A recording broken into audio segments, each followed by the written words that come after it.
¿Qué tal? ¿Cómo están amigos y amigas de esta comunidad? Seguimos platicando, analizando, por supuesto, la política nuestra de cada día en este contexto electoral rumbo al 2 de junio. Y en esta ocasión tenemos el honor de platicar con un personaje que ustedes saben que en lo personal admiro mucho, mi querido Alejandro Encinas. ¿Qué tal? Muy buenas tardes, buenas noches, buenos días. Gracias por acompañarnos. No, es un gusto estar aquí contigo, siempre atento a todas las comunicaciones que emites. Muchas gracias, Alejandro. Pues yo de entrada te preguntaría, ya pasaron varios días, tú estás integrado a la campaña de Clara Brugada, pasaron ya varios días de este debate, del segundo debate entre los aspirantes a la jefatura de gobierno. ¿Cómo se encuentra en este momento la candidatura de Clara Brugada en medio de las encuestas, que algunos dicen son 5 puntos de diferencia, otras más hablan de una distancia mucho mayor? ¿Cómo valoras tú este momento? Yo creo que es una campaña que ya afortunadamente se ha consolidado. Sigue repuntando nuestra candidata. Evidentemente hay toda una campaña mediática para querer generar la percepción de que se están acercando los dos candidatos, lo cual es absolutamente falso. Si revisamos con seriedad todas las encuestas, incluidas las de ellos, la tendencia es al alza y la última semana ha repuntado 1,5 puntos más. Es decir, yo estoy convencido que tendremos una ventaja de por lo menos 2 dígitos en la próxima elección. Yo creo que estamos no confiados porque los procesos electorales siempre hay que trabajarlos, hay que ir mucho al territorio, hay que conversar y convencer a la gente, pero estamos muy optimistas con todo el proceso que hasta ahora se ha seguido. ¿Qué tan complicado es, querido Alejandro? Digo, tú no lo hiciste, pero al ser parte del equipo de Clara lo viviste. ¿Qué tan complicado es debatir con un personaje como Santiago Taboada, que del 100% de las cosas que dice, 98% son mentiras? Bueno, todos los pillos son, sin lugar a dudas, muy buenos actores. La verdad es que hay un nivel de cinismo impresionante. Yo creo que nosotros debemos de entender por qué se da este debate. Yo creo que hay una situación desesperada en el candidato del PRI y el PAN, en donde se ve abajo las encuestas, no remonta, trae un problema legal muy serio con el cártel inmobiliario. Es algo que no pueden ocultar, por más que metan recursos legales para querer poner una ley mordaza para que no nos refiramos a este fraude y a este delito que cometió en el ejercicio de la función pública y que el gobierno de la ciudad ha venido acreditando todavía más acciones en las que no solamente se violó el uso del suelo, sino que se medró con los permisos y las licencias en la delegación Benito Juárez.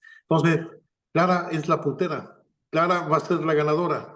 Es el objetivo a tratar de golpear en este tipo de debates donde poco importan las propuestas y es más bien la posición histriónica de los candidatos que buscan demeritar a quien va a ganar la elección. ¿Estamos ante el peor PAN en los últimos años, Alejandro? Estamos ante el peor PAN, el peor PRI y el peor PRD. Hay una crisis del sistema de partidos políticos en nuestro país. Creo que lamentablemente se han debilitado todas las fuerzas opositoras. Es importante que el país contara con una oposición fuerte, inteligente, consolidada, pero lo que tenemos son cúpulas de dirigentes que ostentan el registro de sus partidos para tener beneficios personales. Es una verdad desgracia lo que ha pasado y lo que vemos es una descomposición total del PAN, donde los propios panistas critican los actos de corrupción de sus gobernantes, donde el PRI está prácticamente desmantelado. Vemos la política de alianzas que ha hecho este candidato del PRI y del PAN con lo peor del pasado priista. Lo vemos con Alejandra Barrios, en el caso de los vendedores ambulantes, con este señor Gutiérrez, que está acusado de trata de personas, lo vemos con el sindicato Libertad, es decir, todos aquellos grupos corporativos que se sustentaron no solamente en el clientelismo, sino en la ilegalidad, son los que están en estos momentos arropando al candidato del PRI y el PAN. ¿En qué punto se encuentra? Y me refiero a lo siguiente. La campaña para marcar esa distancia con esos medios de comunicación, esas campañas mediáticas, ¿cómo reviertes una situación en donde todos los días quieren repetir a la población se está cerrando la contienda? Bueno, yo creo que nosotros tenemos instrumentos importantes, particularmente en las redes sociales, que ya son un factor que juega un papel determinante en los procesos electorales.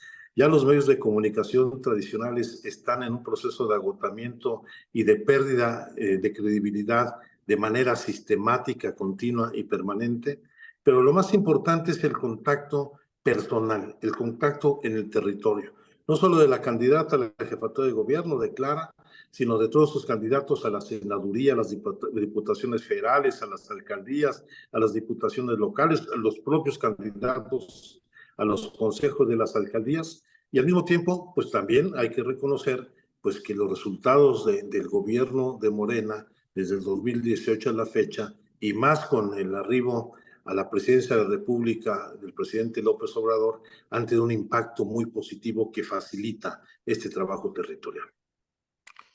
Hay un punto que queremos platicar también contigo, por supuesto, y relacionado con, muchos habló de las clases medias en la Ciudad de México, que si Clara tenía que llegarle a esas clases medias, que si son clases medias que no votan por Morena. ¿Cuál es la relación con ese sector de la población y cuánto peso consideran ustedes que tiene realmente en los comicios, Alejandro? Bueno, yo creo que en primer lugar tenemos que romper el falso mito de que hay dos ciudades, la ciudad del poniente y la ciudad del oriente.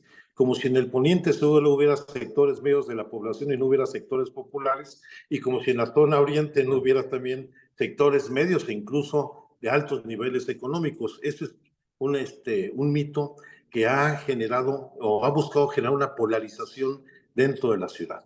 Por supuesto que los sectores medios son muy importantes en la ciudad, y estamos hablando de los sectores medios populares, no solamente de los sectores medios que tienen una condición mucho más privilegiada de vida, sino también sectores que vienen creciendo en los últimos años, más con la situación económica actual y los apoyos que se han brindado, en donde es un sector demandante, igual que demandante que los sectores populares, y que tenemos que tener una política de acercamiento particularmente con las demandas más sentidas que tienen, que están más asociadas a seguridad, a servicios públicos, el problema del bacheo, vialidades, alumbrado público, que en muchas ocasiones se realiza de manera muy buena, muy eficaz en la ciudad, que luego no sabemos nosotros informar debidamente de las labores que se realizan, porque por ejemplo hoy la alcaldía más iluminada, que tiene el mayor alumbrado público de la ciudad, es la alcaldía de Iztapalapa.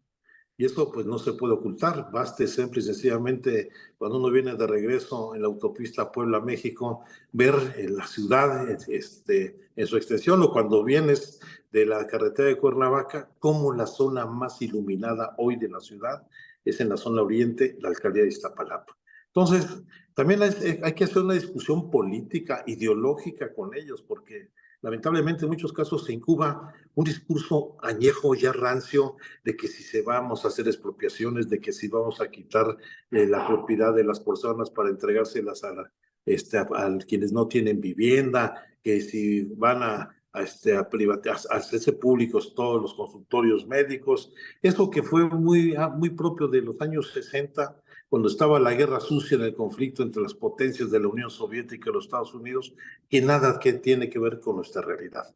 No solamente se forma parte del pasado, sino ya en el ejercicio de gobierno se ha demostrado puntualmente que no solamente hay un respeto a los derechos y libertades políticas de las personas, sino también hay respeto a apoyos y facilidades para que los negocios, el patrimonio de las familias, las empresas puedan desarrollarse, porque estamos convencidos que parte de la política social que es determinante es la generación de empleos, y para que haya empleos necesitamos empresas que hagan negocios legales, que sean productivas, que tengan empleos calificados y bien remunerados, porque ese es un factor que sin lugar a dudas define de manera sustantiva el desarrollo económico de la ciudad.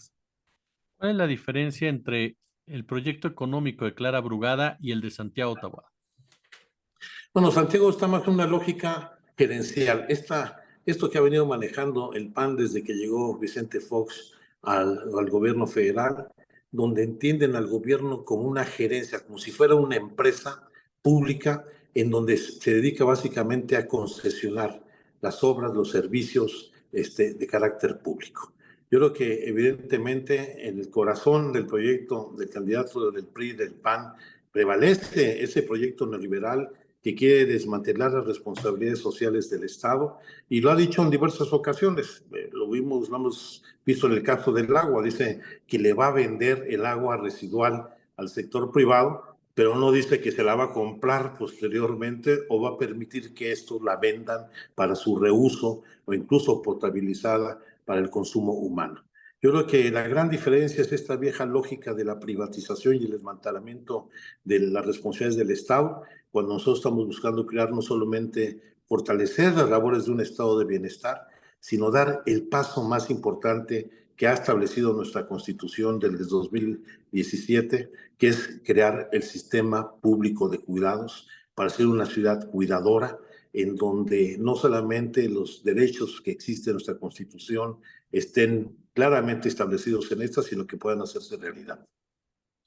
Porque de repente cuando uno escucha que un candidato quiere privatizar el agua, aunque lo señale como modelo privatizador, modelo del Estado y demás, estamos hablando de un derecho, estamos hablando de algo que es fundamental para todos los sectores. Sí, además la Constitución de la ciudad lo dice con toda claridad.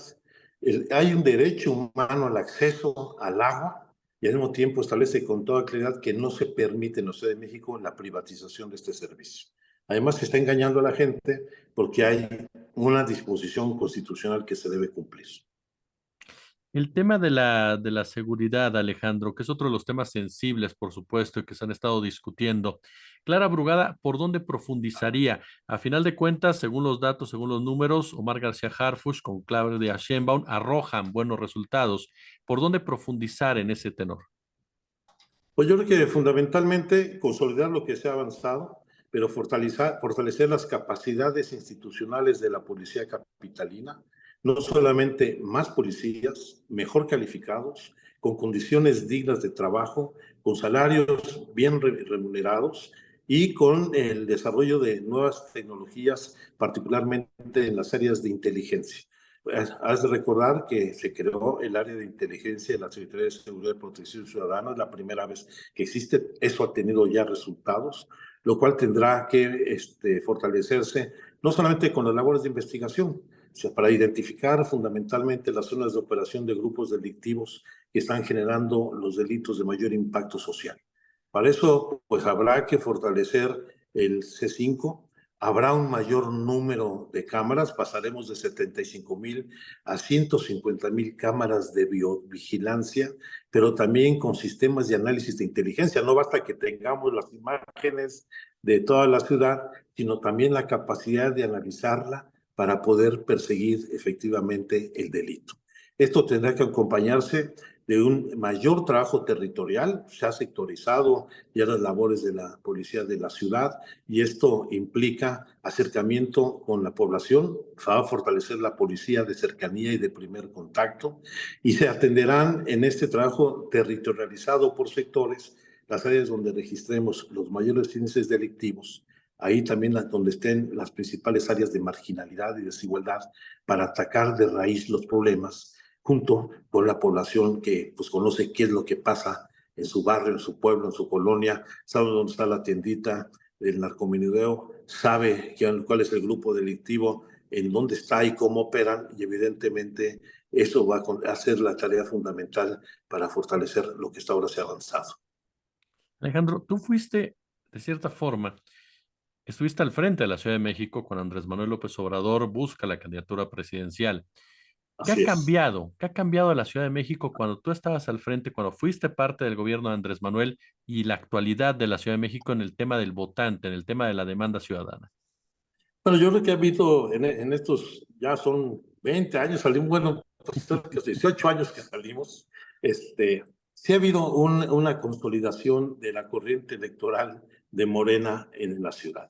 Claro, es que a veces no recordamos que Morena se fundó recientemente. El Claro. primer gobierno de Morena en la ciudad fue en el 2018 con Claudia Sheinbaum.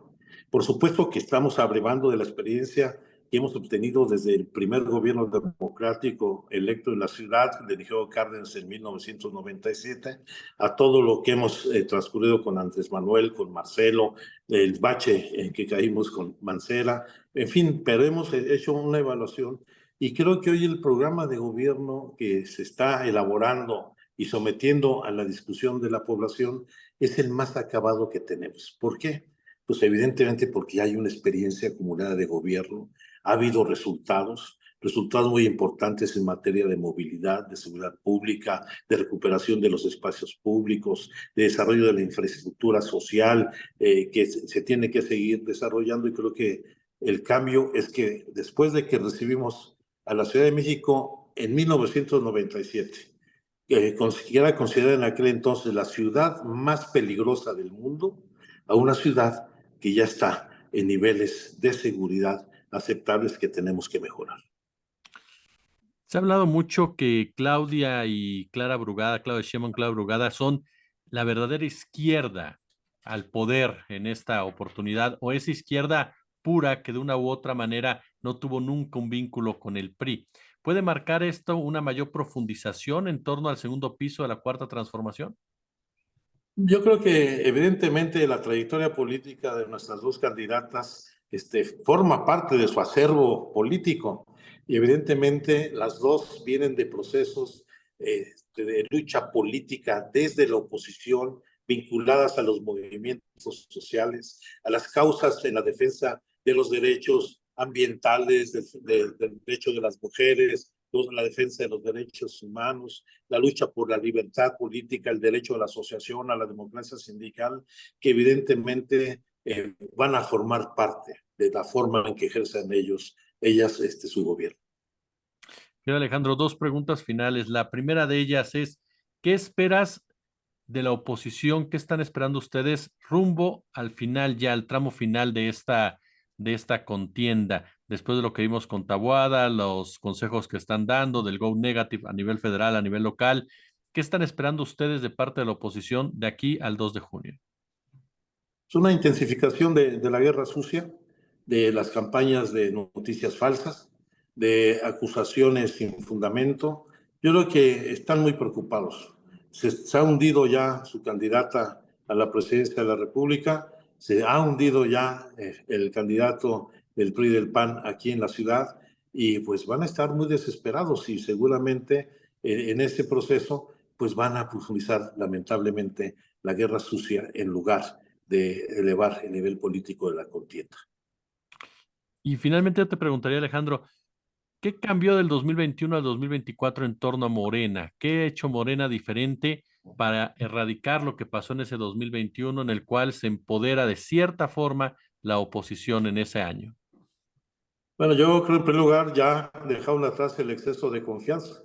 Muchos se echaron a la hamaca en el 2021, ya toda la estructura de Morena está trabajando de manera muy fuerte y consistente. Yo creo que en el 21, aunque hay que recordar que tuvimos pandemia, tuvimos otros problemas, pues hubo un exceso de confianza por la popularidad que tanto Andrés Manuel como Claudia habían desarrollado en la ciudad, pero ahora sí, creo que todas esas compañeras y compañeros están muy activos, se han puesto las pilas en este proceso. Mi querido y admirado Alejandro Encinas, yo de verdad te quiero agradecer muchísimo estos minutos para nuestra comunidad. No, siempre es un gusto y estoy siempre aquí a tus órdenes.